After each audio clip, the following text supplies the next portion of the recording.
Well, I worked in subprime when it was, before it went down, let's say, and the thought process back then was, they had poor credit, but eventually they could fix their credit, they'd get a house, the house would increase in value, they'd refinance, they'd get out of the loan that was going to go high interest rate, and they'd be fine.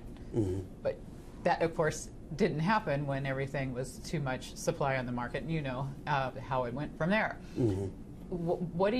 How can you predict something like that? Did you foresee that happening with the housing?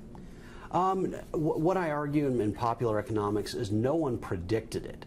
A lot of people said, wait, this seems abnormal. There's something wrong with this. But what I point out is that if you predicted the financial crisis, you're lying, because the financial crisis was a function of intervention, what was healthy.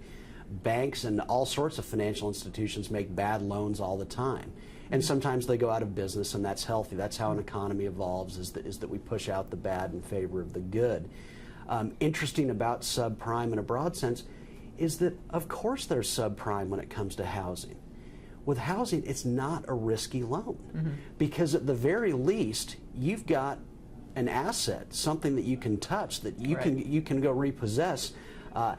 Phil Knight, the founder of Nike, in his book Shoe Dog, which came out in the past year, when he was building up, when he started Nike, bank credit was near impossible for him to get. Every month it was this constant fight to stay solvent, because banks did not trust what became Nike.